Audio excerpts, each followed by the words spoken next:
Welcome back, everyone, to your favorite show, 2325 Fitness, with your hosts, Rafi Husseini and Talha Javed. Today, we're going to talk about rest, recovery, and rehydration. How you doing, Talha? I'm doing pretty good. For the rest part, for the one person that watches these videos, I've been getting feedback that I sleep during during this show, and so I took a nap before this, so I'm not sleeping while we talk. So clearly, the audience knows that Talha takes a lot of rest, more than he needs. Very clearly, yeah. So how you doing? You look pretty fresh today, so it looks like you got the appropriate amount of rest. Yeah, same thing with our caption, I guess you could say. I got rest, been drinking a lot of water.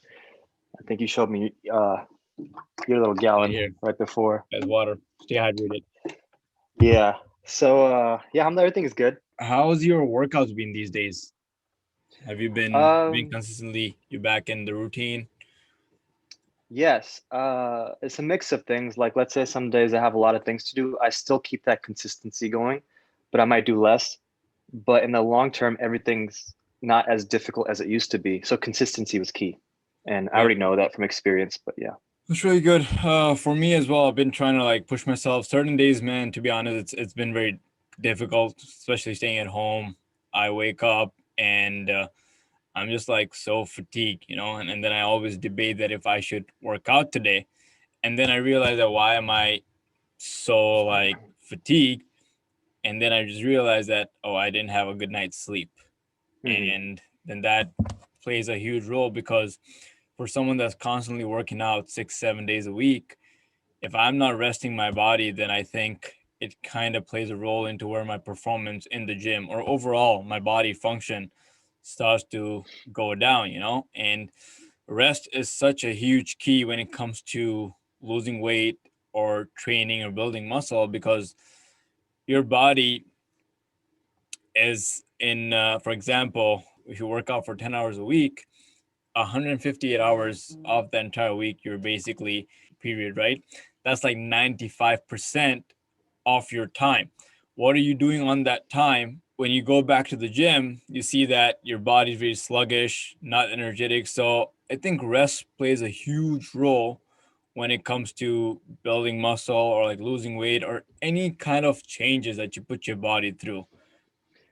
Yeah, 100%. Like a perfect example that just came to mind would be like the Super Bowl is about to come up or the playoffs in football. When someone gets injured, what do? They have to rest. The importance of rest is letting your body recover in a state when it's not under stress and it's rebuilding the muscles, the fibers, and then using it's a combination of everything, right? So like you're lifting in the gym, you're coming home, you're eating right, and you're resting. And a lot more than that, but just to put that into the combination. Then while you're resting, that nutrition is being put to use and your body's recovering itself and building on top of what it already has. But if you don't get rest, it's almost like you're damaging yourself even more. And I know I've experienced that where, like you said, you're sluggish and stuff if you don't get that proper rest. And people always talk about like, oh, I got enough sleep, I slept for like 12 hours but my body's still lazy. So that's another issue that we have, is that there's always this optimal level of sleep that you need, whether you're an Hmm. athlete, whether you're just a regular person working out, whether you're a bodybuilder. There's always an optimal number, that this is the number of hours that you need to sleep. And there's always an optimal time that you have to choose. A lot of people go to bed, myself being guilty of this, go to bed like 1 a.m., 2 a.m., and expect to get up at like 8, 9 a.m., even earlier, for after the early morning prayers. And then throughout the day, as the day passes, the first dose of coffee, gets them to the first half of the day. And as the day passes by, they start getting tired and sluggish. And then they realize, oh, why is this happening? I slept at like 2 a.m., but I woke up at 9 a.m. So that's like 7 hours. But that's not like the optimal time that you Hmm. need to sleep. You should sleep. It's recommended that you sleep is when your body signals you to go to sleep. When you start getting tired, when you start getting drowsy, you start getting sleepy. Sometimes what we do is we sacrifice the sleep to push through the night, get our work done, and then the next day we go in the cycle of waking up late, and the cycle just continues of going to sleep late. Whereas we should try to sacrifice that amount of work and get our sleep in, because in the long term, as you progress through your age and as you progress through your different parts of life, long term lack of sleep will catch up to you, and you'll see that how it makes a difference in the way your body reacts, your joint movements, your digestive systems, basically everything that's gonna give you health issues. Sleep definitely somewhere plays a huge role. Yeah, and then perfect example once again, like I was trying to record these videos. You could see clearly I've been tired. I haven't been getting enough sleep, kind of trying to push through it. A side note of coffee or energy drinks, for example.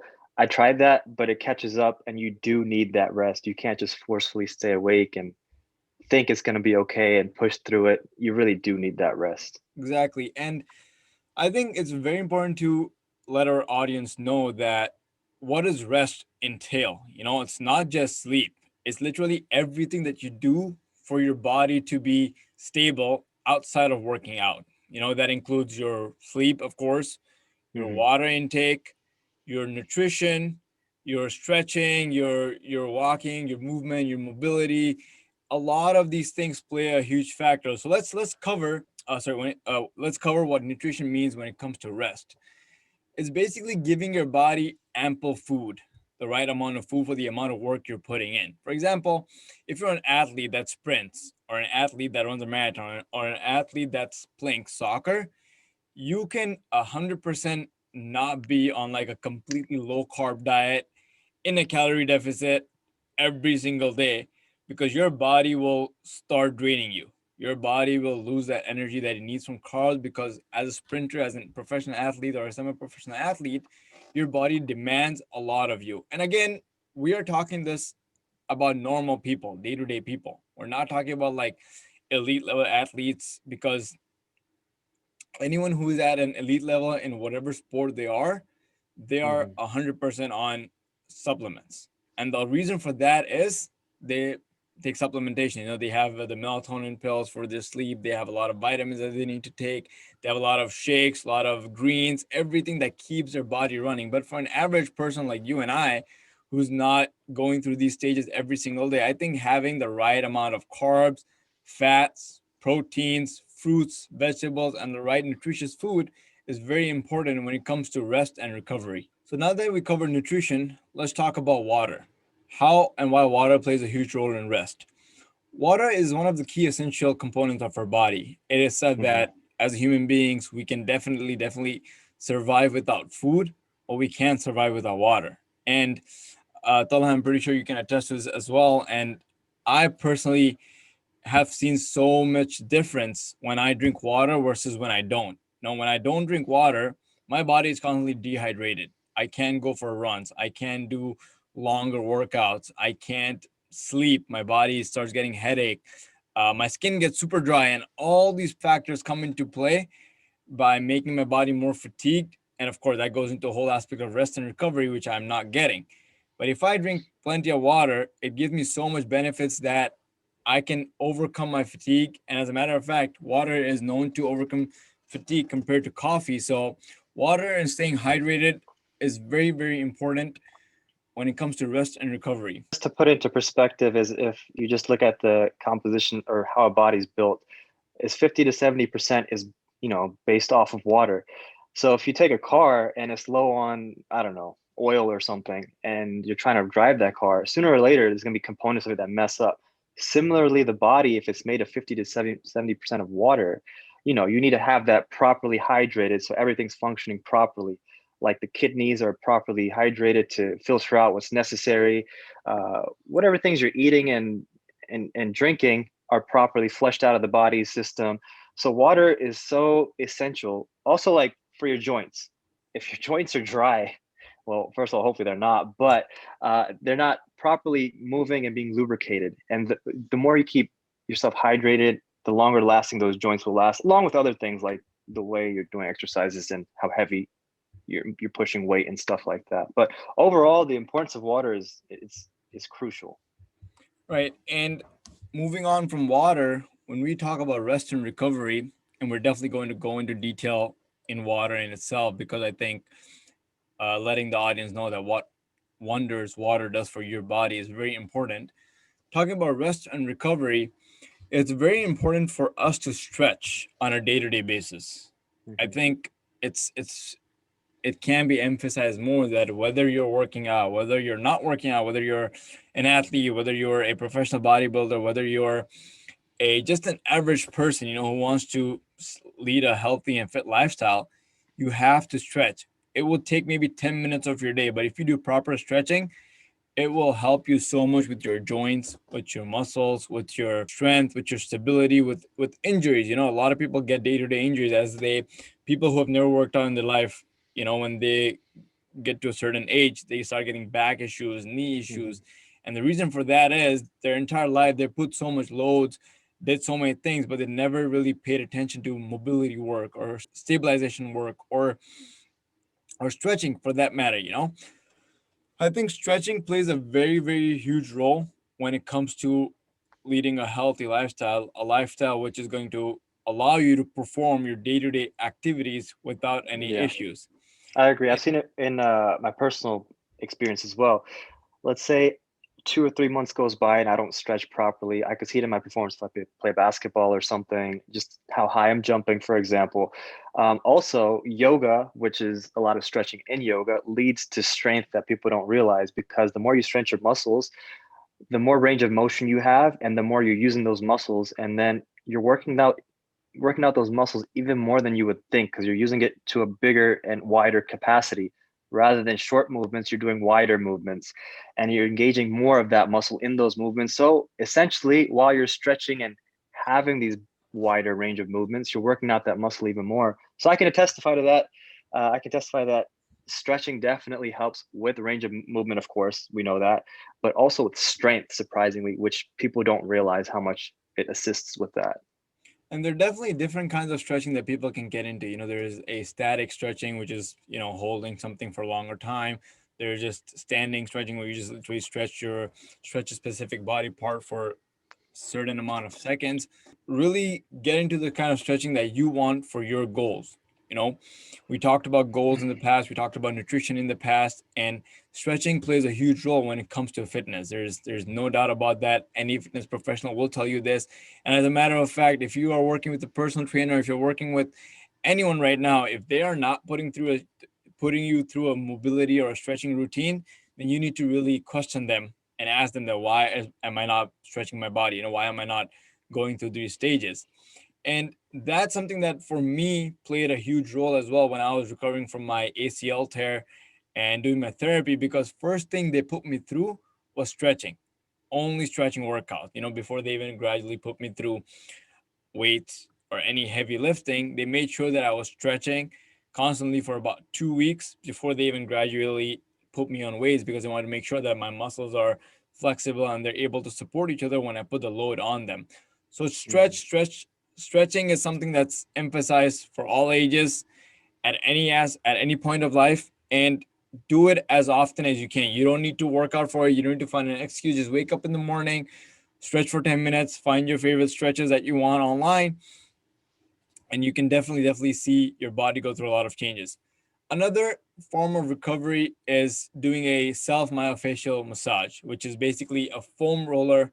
An ideal way of that is getting a foam roller, massaging your tight muscles. When a lot of times when you're bodybuilding, when you're lifting weights, when you're running, when you're sprinting, these are examples that I give on and on again because these are literally the basic examples that Mhm. everyone can relate to. Your muscles get tight. If you're someone who has never worked out before and you start doing some push-ups, some squats, some bench presses, dumbbell presses, your muscles get super tight. And if you're not able to release that tension by using the self myofascial massage or muscle knots, then your Mhm. body is going to go into injuries. It is a part of a recovery process it is a part of a recovery process that falls under stretching. It's a completely different type of stretching where you need a massage ball or like a foam roller to open up those knots and those muscles in your lower back, your hips, your glutes, your shoulders, whatever area it may be. And that's so important for you to understand and apply it to your day-to-day life, because when you pick groceries or when you pick your kid, when you play with them, your muscles are being used. And if you don't stretch them on a regular basis, then they will lead to injury and you'll be confused as to why when I've never even lifted a single weight my entire life. Have you ever tried one of those massage guns? Yeah, I That's actually another have thing that helps. There's so many, they're like Hyper Yeah. and different companies. Yes, those massage guns, they're actually called Theraguns. And by the way, we're not sponsored by any massage company right now, but so Theraguns are a very, very useful tool. You know, you can literally, it's like a small gun. You get it for like 60, 70, 80, $100, maybe even $400, depending on what your budget is. And these guns actually help you with opening up knots in like your chest, your arms, your shoulders, your shoulder blades, your neck, like literally even the most difficult parts where your arms can't reach. The gun actually helps you. It comes with different attachments. So Mhm. definitely there in the modern day and age, there are definitely tools that can help you with recovery and in return improve your rest that you try to get from sleep and other areas. Just to compare the different kinds of stretching, you basically mentioned the basics of it. One is what you traditionally do. You get up, you move around, you stretch your body part. Another one could be the foam roller that you mentioned, which if someone hasn't used that, it's very simple. It's literally like different shapes and sizes, but a roller that's made out of stiff, firm foam, and you lay your body part on it and you roll back and forth. So the pressure and the weight is actually what's stretching the muscle or tendons or whatever for you. My favorite is the massage gun. Honestly, whenever I get a knot in my shoulder or something, I just hold it to it and probably like a minute or two, like 3 or 4 times doing that, it works the best for me. But it's also preference. A lot of people I know get the foam roller that also takes batteries and it shakes and does both moves and you move your muscle or body on it as well. Anyways, that's just a little background to what each does. Definitely, and there are like so many other tools. They're like as we mentioned, there's so many tools. There are the massage guns, a foam roller, there's small massage balls that you can put on the wall, put it Mhm. behind your neck, and roll up and down. That definitely helps you. So definitely like see what's convenient for you, see what's affordable for you, get the equipment that's affordable for you, that it works for you, and that allows you to get the best range of motion when you're trying to do the stretches and massages. The last 2 points when it comes to rest and recovery is your body posture and compression recovery, which is basically icing, heating, and other forms of compression that you can use to relax your muscles. Our body throughout the years, we bend, we move in different directions, we pick up stuff, we drop stuff, we play sports. So our spine and our body naturally has a bend in it. And it happens over the years. It's not going to give you any issues. But if you ever go to a chiropractor and they do a scan, you will see that it's a normal thing for every single person. And they can actually fix that for you.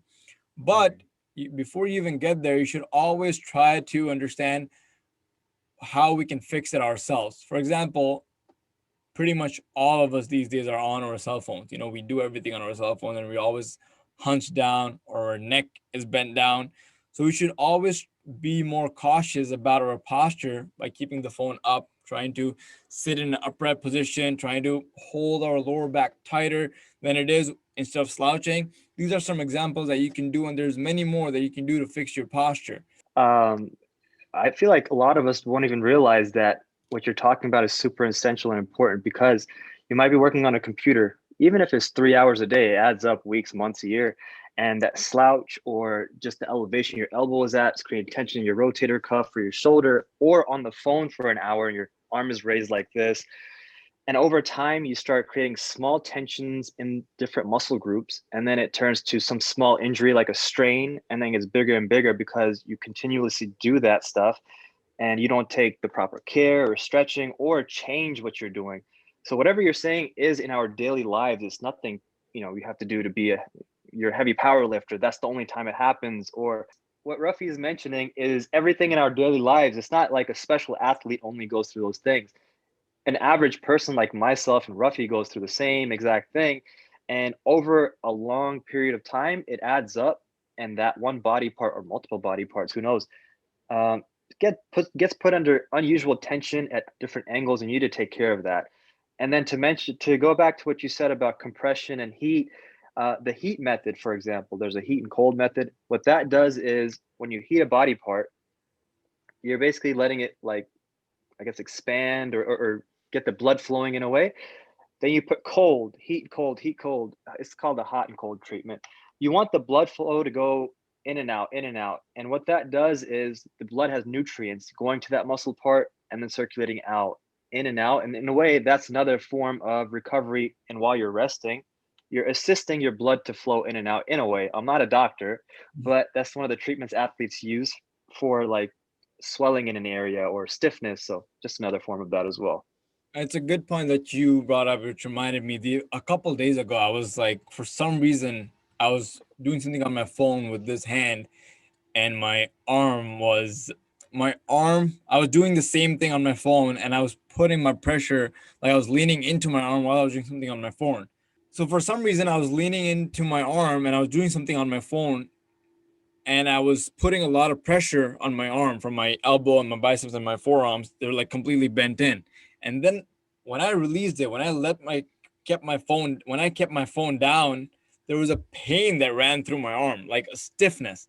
And I was like, okay, I need to be very cautious about, like, my body and how much pressure I'm putting in certain angles, because again, if you don't catch on to this first little bit of things when it comes to pain and how your body is responding to certain things, and you're eventually going to make it worse, is going to put you down a path where you're going to be down with an injury. And I'm talking about compression, icing. I think every single one of us should be icing our regular use body parts, just our lower body, our legs, and stuff that we use for day to day, walking, running, moving. We should be icing those on a regular basis, because they get used up so much more than we can imagine, that if we don't treat them with ice, they tend to give us some minor injuries which are not big, but which would eventually limit us. So the icing thing, to get to that, is also to help with swelling, meaning when you ice an area, the swelling goes down. If you get deep into it, there's different thoughts on that and process. Overall, what we're getting at as the beginners and just for average person is you should ice an area that is gets swole after some kind of I don't know, you put too much tension on that spot or something. But if you get too deep into it, what I'm trying to say is people have different theories of thoughts based off different physiques and different people. But overall, the icing is super important. I agree with you. Yeah, and sometimes it happens that there's like a minor muscle strain or muscle pain or some kind of like pain that we have, and we just ice that spot and it just goes away. Overall, these are the things that we just mentioned for rest and recovery, which can be done by every single person. It's not going to cost you a fortune. It's just some tweaks in your daily lifestyle. To sum it up, make sure your sleep is on point. Make sure your hydration, your water is on point. Make sure you're paying attention to your posture, your nutrition, and your compression, which is heat and ice. And one thing I would mention, that a few tips you can keep in mind when it comes to sleep is trying to sleep in a cooler temperature, getting off your phone 30, 40 minutes, an hour early. These days, there's this blue filter glasses that people can use to reduce the strain that the phones and the computers put on their eyes. So there are certain things that you can definitely do to make sure that you get quality sleep, because sleeping specific amount of hours is not going to be enough unless you have quality sleep. So definitely, as the saying goes, quality over quantity definitely makes a difference. Moving on from rest and recovery, it is very important to understand that why water and hydration, and moreover rehydration, is an important factor when it comes to rest, recovery, and living your day-to-day life in the optimal way possible. Mm-hmm. Now, water is, as I mentioned earlier, is an essential nutrient for our body. We can survive without food, or we can't survive without water. But water is so important that even our muscles are majority made up of water. An average person should be drinking, an average male should be drinking about 3.7 liters of water, and an average woman should be drinking about 2.7 or 2.5 liters of as released by the Food and Nutrition Board. And just to put that in perspective, 3.7 liters, I'm just looking it up, is about 15 cups for males, and about 2.7 liters for females is about 11 and a half cups. I've also always heard just drink 8 glasses a day, but also all this depends on your physical activity. As Ruffy mentioned earlier, if you're an athlete or doing way too much, physical activity in a day, you should get way more than that. But that's the average. If you're just performing average tasks in a day, that's what you should get. A lot of times we don't realize that we're getting headaches, we're getting tired, we're getting muscle cramps we think for no reason. But a lot of times we don't realize that it's because we don't drink enough water. Go one day without drinking enough water and doing any kind of activity that you're doing out of the norm, and see how your body reacts to it. For example, if you're lifting weights, if you're in between working out, if you're in between sets, it is recommended that you drink water, because water keeps your muscles hydrated, keeps your body hydrated, and gives you a lot more energy. And if you don't drink water, the lack of water is going to lead to a lot of sickness, a lot of joint issues, a lot of kidney issues, a lot of dehydration issues, which can be severe in certain cases, and you may end up going to a doctor. So water is one of the key elements when it comes to just drinking. Now, So we know the importance of water. I'm pretty sure everybody's always heard how important it is in our daily lives and functionality of our bodies and stuff. I know you said you get headaches. What else kind of signals have you realized from experience that you're not drinking enough water? Is there anything that you specifically know about? yeah, so one thing I've noticed that like I get back when in summer when I used to play soccer and I didn't drink enough water, every time I Hmm. would run during the soccer game or even like run before to be conditioned for the soccer game, my calf muscles would be tightened up. Yep. They would get burned up like quickly. And unless and until later, which I started drinking water with Epsom salt, Epsom salt has its own benefits. I started drinking water with it, and I've realized that they're so much more lubricated. They're so flexible, so mobile that I can run for longer distances and not have that issue to burn up. So I think, Hmm. as you mentioned, it indirectly plays a huge role into these activities that we don't even pay attention to. Yeah, so you brought up Epsom salt. That's a great thing for recovery as well. If you're feeling like your body's aching a lot one day or multiple days, and you're like, man, it's not getting better, and or if it's too sore one day, you could easily take a bath, dump a lot of Epsom salt in it, a warm bath, and just take a bath in that, and you'll realize how impactful it could be for your body in a good way. Like the next day, you might not be as sore, and it helps you recover much faster. Just look up Epsom salt. The other reason why I asked, what are some, I don't know, some of your experiences when you aren't drinking enough water? What happens?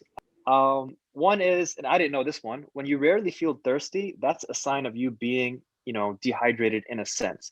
You should constantly feel thirsty. Your body should signal to you, I'm thirsty. You should drink some water. But if throughout the day you're just not feeling thirsty, that means your body is not used to getting enough water that it needs in a day, and you should focus more on that. Another one that says when you use the bathroom, your urine is colorless, or it's like a. All right, so going based off the points that Ruffy was mentioning, and he said from his experience when he might know that he's not getting enough water. I guess the most obvious would be when you're not thirsty throughout the day, you can kind of guess, you're getting enough water. But if you are thirsty throughout the day and you're just trying to tough it out and be like, no, I don't need a drink. I'm doing this or that. Those are just signals your body's giving to you. Obviously, when you're thirsty, you need to drink something. If you're hungry, you go eat something. Another would be, and a lot of us that play sports might have noticed this more, is if you're not drinking enough water and your body's getting dehydrated, when you use the bathroom, you might notice when you're going number one, it's a little darker than usual. That's a sign that your body's showing you need to drink more water. When you're using the bathroom, it should be a lighter color or no color at all. Um, just some of the things that I've experienced playing sports and stuff, and going back to what Ruffy said with headaches as well. So some signals for that. And that's definitely something that I try to gauge my body from. If my urine is not the proper color, and like no color should be there. If it has some darker color, then I know I haven't drank enough water. Or for me, the biggest thing is in winter when my skin gets extremely dry. That in winter, since it's cold and you're not as in the heat, you're not sweating as much necessarily if you're not working out, your body's not gonna tell you that it needs water because you're not sweating. The only time your body really needs more water is when you're sweated out. That's in the summer, and it tells you that okay, I'm thirsty, give me water. But in the winter, it's not possible. So it's a little difficult in winter to constantly drink water yourself because of the weather and because of lack of sweating. Your body's not gonna signal that to you, but you can see other signs such as we just mentioned, the color of your urine and your skin being dry, completely dry, that it might even bleed at times. So these are certain things that you should definitely keep in mind. And then let's look at the opposite spectrum. Like, let's say you think you might be drinking too much water. I wouldn't worry about that. That's not a thing typically. Um, because usually you sweat it out or you use the bathroom and it gets flushed out. But I think the way to look at it is if you do too much of anything, that's harmful to your body. But in this case, water should not harm your body. If you're drinking too much, you could just easily flush it out. But But we're going to cover it up for them, sum it up as to what are the key points that they can take away from this episode. There are 7 different methods of rest and recovery. Number one, and the most important one, is sleep. Number two is staying hydrated. Number three is giving your body complete nutrition. Number 4 is making sure you have good posture. Mhm. Number 5 is making sure you're giving your body those massages, those stretches that it needs to be optimal in day-to-day functions. Number 6 is compression, decompression, the icing, the heating. And number 7, as Talha mentioned, using Epsom salt in your drinks or taking a bath in it.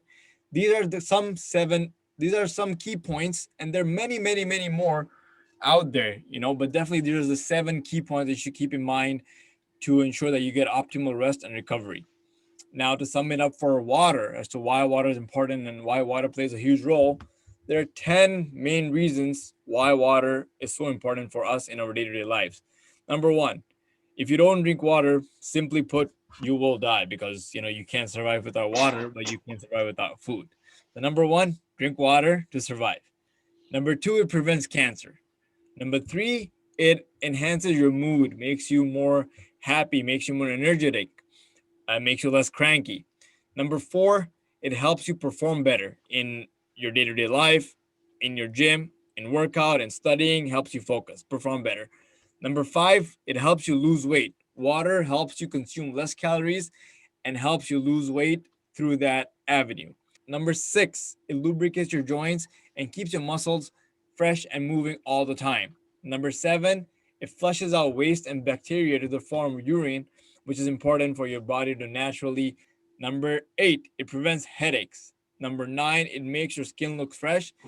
And number 10, it feeds your body. It feeds your body more than you can imagine. It can be a substitute for food at times.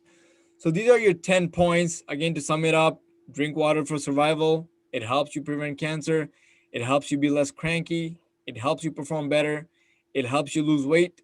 It helps you have less joint pain. It helps you flush out waste and bacteria. Helps you prevent headaches. Helps your skin glow and feeds your body.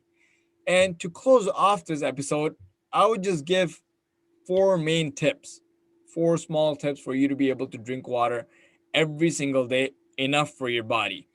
Number 1, try to drink half your body weight in ounces.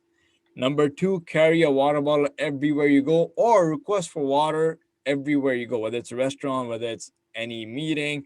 Try to drink water if you don't have a water bottle. Number 3, eat raw fruits and vegetables. For example, cucumbers and watermelon have a lot of water in them. So you don't necessarily need to drink stuff. You can literally eat stuff and still get your complete water intake for the day. And number 4, other than just drinking water, try to drink other fluids. You have your green tea, you have your carbonated waters, you have your coffee, but don't overdo them. But they are also a form of water for your body. So in addition to water, you can definitely drink other drinks that you enjoy, and that will allow you to keep your water intake completely. All right. Well, hope this segment was very informational. Take from it what benefits you. Like we said, everyone's different. One thing might work for you, something else might not. Whatever's from our experience might have worked just for us. But overall, we're trying to speak for just everyone as an average person that we are as well. We're average people. Um, the basic things that we said today was rest is important. While you're resting, your body's recovering. And part of that recovery is drinking enough water. Like we said, just try to carry a water jug or a water bottle everywhere with you. Aside from that, it's not as complicated. The more we talk about it, maybe it's a lot in a short amount of time. It shouldn't confuse you or intimidate you and think you have to do each and every one of those things. A lot of these things were just different parts of what we're talking about, different parts of recovery, like we said, stretching, whatever it may be. It's not that you have to do each of these things every single day, every hour of the day. It's just a little bit from this should help you go a long way. And as Talha mentioned, it's definitely going to be dependent on person to person, but drinking water, stretching, and other forms of recovery is going to help every single person, no matter where they stand in life. As Talha mentioned, it definitely depends from person to person and where they are in life, but certain amount of drinking water, certain amount of stretching, certain amount of sleep is definitely going to help every single person, no matter where they are. So thank you for listening and watching this episode, and we'll see you next time. Oh, and make sure you guys drink water.